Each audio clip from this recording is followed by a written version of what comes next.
So I decided I'm going to take a gap year and I wanted to make it epic. Epic not just for my business, but also for myself. And that's why I didn't use social media while I was on my Around the World in 80 Days.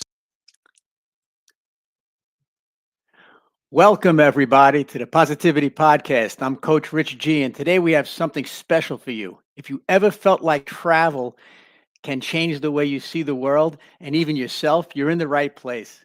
Today we have the one and only George Jerjian, author, speaker, and mindset mentor who has traveled the world and uncovered powerful life lessons from 5 incredible countries. George, I know you're here not only to share your stories, but you're here to help us think differently. Take it away. Thanks, Coach. Appreciate it. Thanks for having me on your program. Right. Okay. Welcome, everybody. Happy to be here. I just wanted to share with you in the little time we have. On my travels, I didn't just see different landscapes and cultures. I saw different ways of living and different ways of thinking.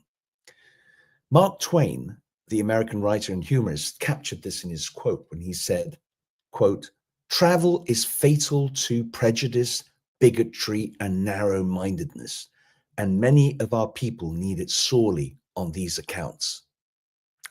Now, things change much. So just to give you a heads up, right, in the near future, I'm going to be delving specifically into each country in a deeper way with lots of photographs and things. But I just wanted to give you a heads up about that because today I'm just going to give you a flavor in terms of one word and one experience in each country. So the countries I visited were South Africa, Australia, New Zealand, Japan, and Canada.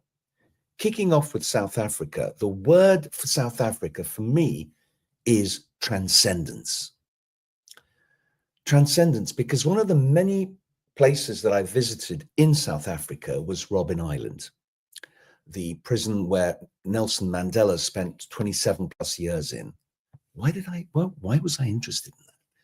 Well, I read the guy's book and I visited the place because I wanted to have a feel, a sense of what he was up against in that place.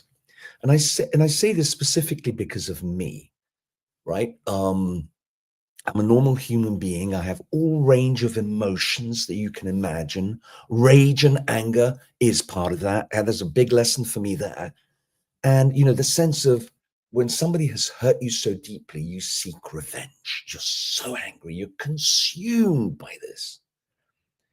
How do you overcome this?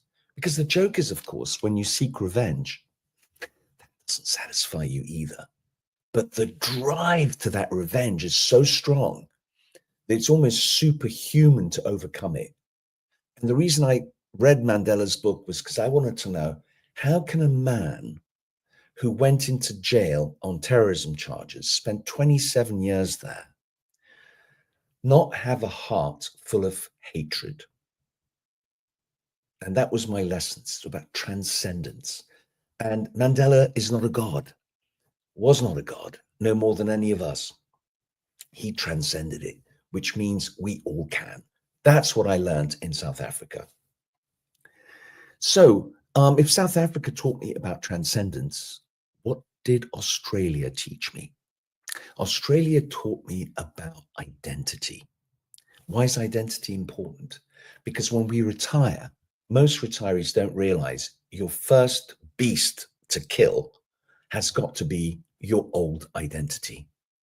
But we don't recognize that. We try to still stay with it. So, for example, when you ask people what they do, they'll tell you, I'm a retired lawyer or a retired janitor or whatever it may be. It's always retired something that they used to do. But what they used to do is gone. So they're just plain retired now. And that plays havoc with the mind. And the reason I say that is because we need a new identity and a new purpose in order to chart a new course. If we don't, our brain gets addled. And it doesn't matter what a wonderful retirement you're in. If this is not engaged and you're not socially engaged, you're on the road to ruin. So identity in Australia was because I happened to go into one of the museums in Melbourne, the art capital of Australia. And the Museum of Immigration had a special exhibition on about identity. Oh my God, I was in heaven. I was there for 3 hours taking notes, studying, learning, and trying to understand what identity was beyond just the surface. Okay. There are things that we can't change, our skin color, our physical traits, but there are lots of other things that can change. For instance, what we wear, what we eat. And it's not necessarily to do something to be applauded, but to do it for ourselves. What do I enjoy? What do I want to do? And you can change your identity by the things that you do, the activities, what you wear, what you eat, etc., etc. Um, so it goes much, much deeper. So I came away with a big lesson from Australia. So if I learned about identity in Australia, what did I learn in New Zealand? In New Zealand, I learned about appreciation. Now, what do I mean about appreciation? I went to this Maori dance kind of festival in Auckland, and the lady who introduced it said that Maoris don't applaud. So she said, please do not applaud when the dancers are done their dancing. And I was baffled. And she went on to explain in Maori, we do not need your applause. We do not need your validation. If you like what we're doing with our dancing, the way you show it, your appreciation, is to shake your wrists like this. I went back and thought about this. Why is applause so deep in our culture? It's because we seek approval. So when people applaud, they're approving us. That makes us feel good. We don't need their approval to feel good. I like this idea of appreciation. I don't need anybody else's approval to feel validation in who I am and what I am. And God, we need some of that in retirement, do we not? Moving on. In New Zealand, I learned about appreciation. What did I learn in Japan? In Japan, I learned about discipline. Oh my God, these guys have it. These guys have it to the full tank. Here's the thing. I don't know about you guys, but I love samurais. I love the whole concept of samurai warrior. It's kind of like a warrior monk. There's almost a spiritual dimension to this. It's not just physicality. You know, you're almost harnessing the power of the spirit in order to achieve and break through what is physically impossible. And so I've always studied about samurais. I love samurai stories, and I met a samurai guy. But I'm not going to talk about that today. I'm talking about discipline. And with samurais, the whole country of Japan is infused with the samurai ethos. Even though the samurais were banished and pushed out in 1868 during the Meiji Reformation, but it still saps the spirit of Japan in a good way. Samurai means to serve. It's such a beautiful concept. The Japanese take it to a whole new level, but you know what I mean. The thing about service is, and this is one of the stories about Japan I want to tell you about, is that I traveled by train extensively over 3 weeks in Japan. You know, from the Shinkansen bullet train down to the express trains, the local trains, and everything is timed. The Swiss have delays compared to the Japanese. They are so on time that when the train is arriving in a station, you need to have your bag ready and near the exit. Otherwise, you'll miss your station. That's how quick they are. They're in, they're out, literally on the second. But the story about Japan is about discipline is the train conductors going, you know, with the tickets and stuff when they enter a carriage, they bow 45 degrees to the passengers facing them. So they do their ticketing, they go to the end of the carriage. They don't just open the door and leave. They turn around, they bow again, and then they leave. And I'm like, Jesus, this is unbelievable. Now, Don't get me wrong, the Japanese are not perfect people. No one is. But their sense of discipline is amazing. I got lost a couple of times. You're going to find this interesting. I got lost a couple of times, obviously, in Japan. I don't speak Japanese. I thank God for Google Translate. Now, I learned a trick that with the Japanese, you need to make them laugh first, right? So I type in English on Google Translate, where the fuck am I? And I then turn it around and show them the Chinese script for the translation. And I would look to see their reaction. So they'd look at it very seriously, studying it, and they'd go, oh, they burst out laughing. And then, of course, I would say, sumimasen, I'm sorry.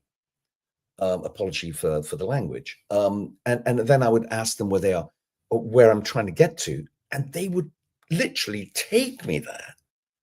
It's almost embarrassing, but that's how they have this sense of devotion and discipline.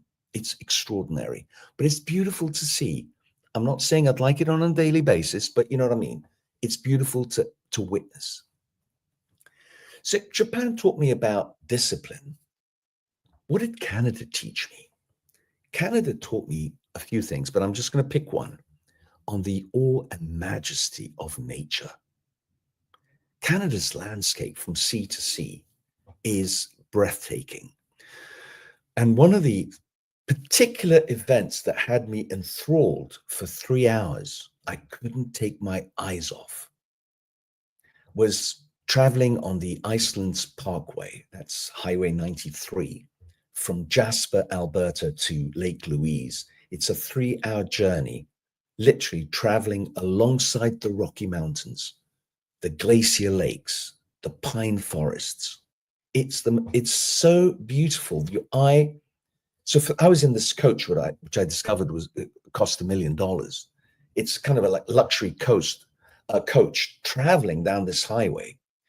And for 3 hours, I was looking at these majestic mountains and glaciers.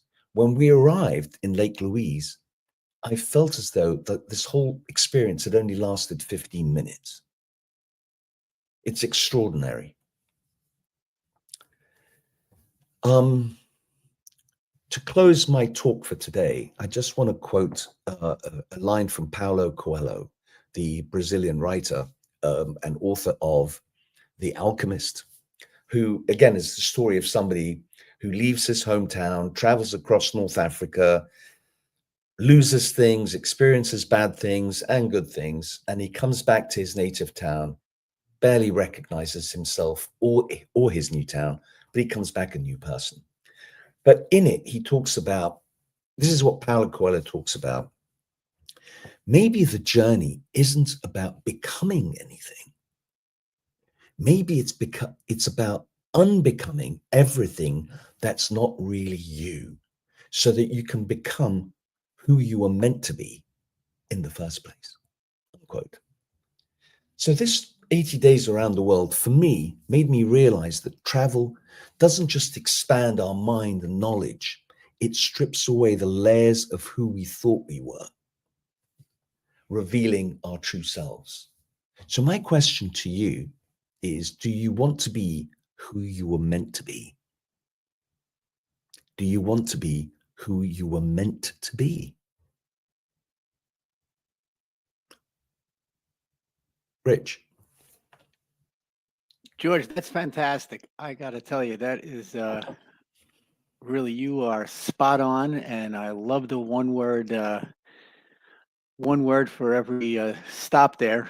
It's an incredible 5 countries, 5 powerful lessons: transcendence, identity, appreciation, discipline, and majesty. This isn't just about travel. It's about how we live.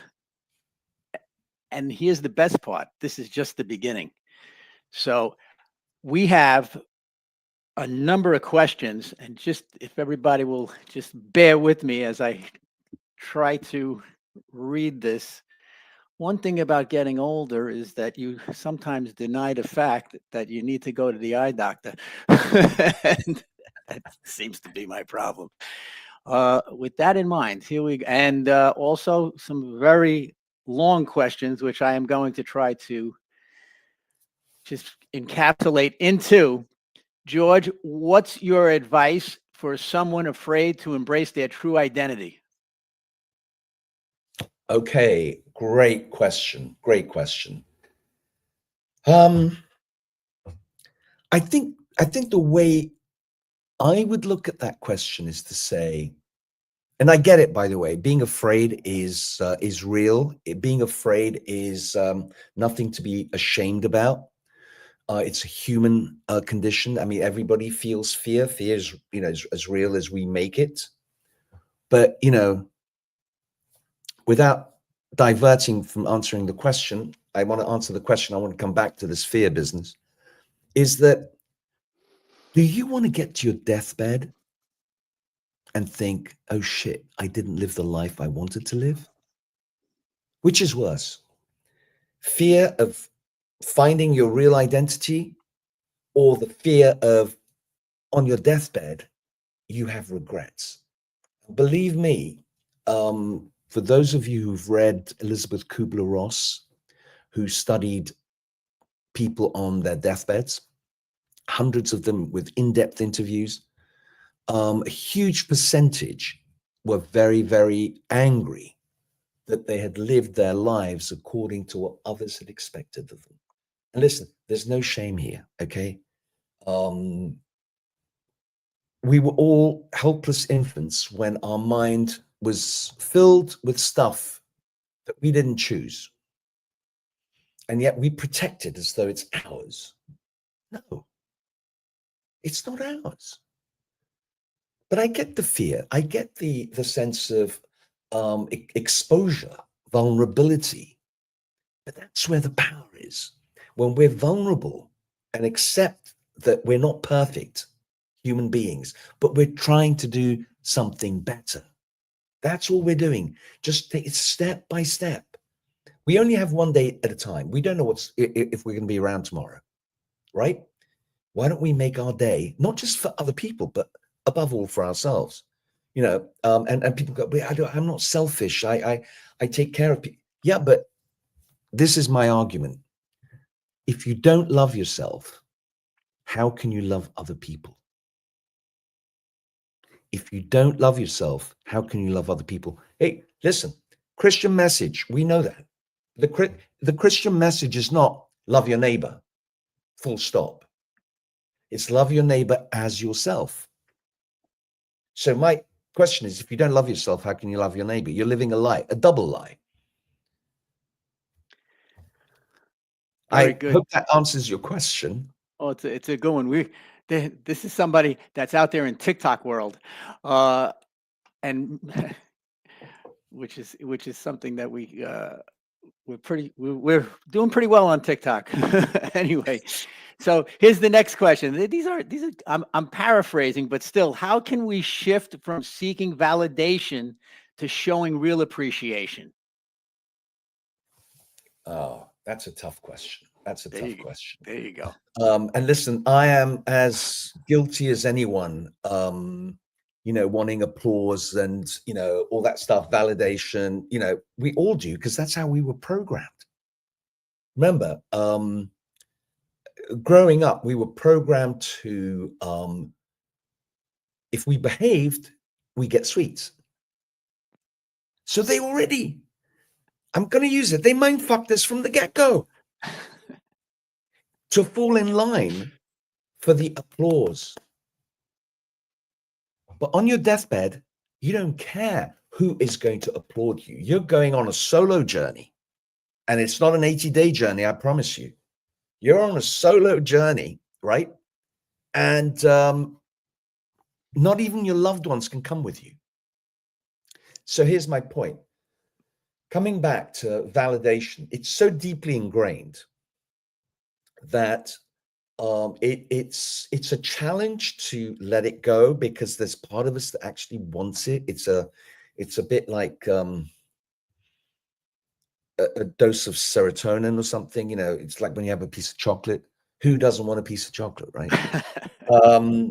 But don't let the chocolate fool you. You don't need the validation to be who you are meant to be. In fact, the more you are who you are meant to be, the less you're bothered about the applause and validation from other people. Beautiful. Very, very good. And if I'd be remiss in not mentioning Barry Shelley. Barry, how are you? Great to see you. Thank you. Great show, Coach. I appreciate it. It's all George. You know, coaching, a good coach knows who to put out there to score a goal, and that's why George is out there on the ice. Oh, Someone thanks, else Rich. asked. Appreciate that. Yeah, it's the truth. From my heart. What else? We have how old are we? We're 60 plus. Thank you. someone Okay, listen, someone I'm going to be 70 in a couple of days. Oh, Okay, come on, stop. I'm not He's kidding lying. you. I Come am not on. kidding you. But Come on. I feel younger, if that's a term, than I did 10 years ago. And it's not really about being younger. I feel I have more energy. Energy. Energy is Energy is what it's about. Not about years. It's about energy. yeah. And there's an element of spiritual energy. It's not just, which translates into physical energy, right? As opposed to just Absolutely. physical energy, which I have less of, obviously. Well, we got to get you in the gym then, George. We got to get you Oh, exercising. I'm sorry. We'll more get than there. the gym I need. It's like we're giving you little positivity bits, and then we come in with the fitness stuff, and you'll be Right. full of juice. You are one of the most outgoing, inspirational people that I have met in quite a while, and it is all about energy, and it's mental, spiritual, physical, financial. It just it's all encompassing, really. With that, let's get back to another question, and Sure. it's what's a moment in nature that changed your perspective on life? Wow. I'm going to go with Ah, the first thing that came to my mind. go. That's it. Otherwise, I'll be paralyzed by analysis. The first thing that came to my mind was that I was on a safari in South Africa, which I loved. It was one of the most amazing experiences in nature and with these wild beasts and watching how they connect with each other really and feed each other. But we spent a couple of hours following tracks of a leopard. Leopards are not easy to trace because they're solitary creatures. They're a bit like samurai. Lions are always in groups. They're a tribe, right? But leopards are solitary, and they're smaller animals than lions. And they go to the higher ground, more difficult grounds, so that lions don't come along and eat their food. But this leopard, one morning, it was 6 o'clock in the morning. We were driving on our Toyota Land Cruiser with my drive. I was alone, 5 days on my own with these guys, a driver and a tracker. And we got on really well. In fact, they're in the picture on the Instagram piece. And we saw this baby gray, what are they called? Essentially, it was a little antelope, a baby little antelope on the road, looking startled and bewildered. And I said to my guy, I said, what's happened here? And Lawrence, the driver, said, looks like the mother's probably was something's dinner last night because the mother wouldn't leave her baby. And so the guy said to me, do you mind if we track this leopard to see if he's got the mother? I said, no, go ahead. So they went off for 20 minutes. I was in this car on my own. I was praying that no hostile creature would come my way. So they went off, they came back, they saw leopard tracks dragging something. So they assumed it's the mother. So we looked at this thing and I said, what are we going to do with this little thing here? Do we take it back to the ranch? And they go, no. If we did that, we'd have a zoo by now. Can't do that. So the guy said, we have to leave it here. I go, okay. He said, she's going to be gone by lunch or latest by dinner. And it's much better for it because it can't survive without its mother. And the lesson I took away from that is that nature takes its course. Shit happens. Bad things happen. But what do? We get soft and we want to interfere and we want to play God and save things. Where actually, fact, what we're doing is making things even more painful for everybody around in that whole, in our environment. So it's a weird thing, but there's a kind of truism in that, is that sometimes you just have to, you can't interfere. You've got to just be the bystander. But our ego has to interfere and say, no, I'm going to do the right thing. Hello? Who said you know what the right thing is? You're making assumptions here. So that's what I took away from that. It was not an easy one, believe me. There was a young girl in the safari lodge that we were at, and I mean, she wasn't that young, but she was in her early 20s. She was weeping because of the story. And it's not like she was a novice, she works there. So I found that a very healthy dose of not letting my ego interfere and letting nature take its course. It's not for me. I'm not in control. I don't know if that makes sense. It makes sense, definitely. And the first time I heard that, I was like, oh my God, that's a tough, for me, that was a tough lesson, especially I've done bodyguard work and security work where you really can't let things happen. You can't say, oh, nature will take its course. No. In security, yeah, but hang on a second. Even in Yeah. security, Yeah. right? Even in security, your job is to do that. That's your job. Mhm. You're not electing to do that out of the, your generous heart. Right. You're getting paid to do that security job and protect that person. That's a job. Now, if you get shot down in that thing, that's life. You chose that profession. So I'm swinging it round the other way, right? Gotcha. Being in security is not all it's meant, all it's sort of, there's the downsides. You can bite the bullet. 100%.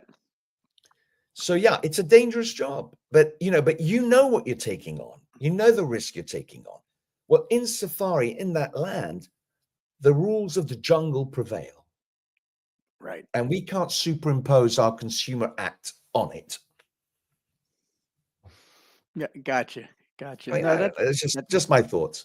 No, it's a great point. Nature has a way of humbling us, right? Yeah, definitely. Oh my God. It's Yes. amazing. It's amazing and it's beautiful. And then again, look at the fires in California. That's humbling. And what happened in the Carolinas, that's humbling. And when there's hurricanes down here in Florida, that's humbling. So you can't defeat nature. You could live in it and enjoy it, and then deal with the negatives when they pop up, right? But I'm going to put something out here, just as a caveat, is that the fires in California may or may not have been man-made. But just putting it out there, okay? Yeah. Nature, we blame nature for things that humans get involved in. And I'm not saying that was the case, but Yep. nature is Well, cruel, but man is crueler. at times, you're right. Yes. Why don't we do this? Why don't we ask the last one, and Sure. then we could do the rest offline, because I know we have maybe about another minute left. But what is the lesson, or what is the one small habit to build samurai level discipline? So basically, what's the lesson that you derive from working with the samurai that Being you could honest apply to with yourself? yourself. Being honest with yourself. We lie to ourselves all the time. And to be honest with yourself is to accept your own failings, right? No one is perfect. Stop trying to be perfect. Accepting our failures, our weaknesses, right? And being honest with ourselves, I think, is the first foot forward, because everything else, which is wonderful, isn't going to work if you're dishonest with yourself. That's kind of my take on that. And that's a great take. It's true. But better is the new perfect, as I like to say all the time. Yeah, That definitely. that's basically The one I like, Rich, is we're perfectly imperfect. perfectly imperfect. Yeah, absolutely. Absolutely. All right. So George, this 30 minutes went pretty quick with you, as our conversations usually go very fast. And next thing you know, we've been on a Zoom call at times for 2 hours. Well, So Rich, it's great to be on your podcast. Really well, is. I appreciate that. It's our podcast when you're on it. But the bottom line is that we're going to be doing this probably. We're going to try to do it at least weekly, leading up to talking about the DARE course and the ability to go to your website, which we'll put in the notes. Go to your website and they could buy the book on gratitude that you put out. That's very, very timely, and then they could also buy the DARE book. And that's, I would show them, I have them here, but they'd be back mirrored. I'd have to mirror my screen. I'm sorry about that. But both of those books are available on georgejerjian.com. And also the courses that you have. You have 3 courses, one at each price point, and we're excited about that. And I was lucky enough to take the 8-week course, and you certainly need 8 weeks to do it to really get to realize your purpose. And it's very insightful. And George basically is there every step of the way with you. And then our ultimate goal is to actually get participants to go and do a live 8-week course that we will record, and they could obviously look at it on their own. But you'll be there every step of the way. So it'll be like having your own personal mindset retirement coach with you, and because that's what George is. And that's something that we're excited to roll out also in the coming weeks. So thank you, George. Any final? This has been just exciting, and it's an honor and a pleasure to have you as a friend. And is there anything that you'd like to close with? Yeah, thanks, Rich. First of all, it's been great being on your podcast. I just want to say this is what I do with all my podcasts where people ask me this question. Generally, is that I love using the American poet laureate Mary Oliver, who said, "What will you do with your one wild and precious life?" All right, you only got one, and each day you don't know if you're going to have another one. What are you going to do with your one wild and precious life? The answer to that is you can't put dollar amounts on them. Very But you good. are the one who has to take the action. Nobody else can for you. They can't gift it to you. That's true. Fantastic. Well, with that, George, I will talk to you later. And folks, thanks for thank you Thank so you all. much. And we will figure out how to communicate directly with you on TikTok if that's what you were trying to reach us on. And Barry Shelley, you're absolutely right. You learn more by your failures. Absolutely. Thank you, Barry. Always good to hear from you, buddy. George, I'll talk to you soon. Bye-bye. Thank you. Bye-bye.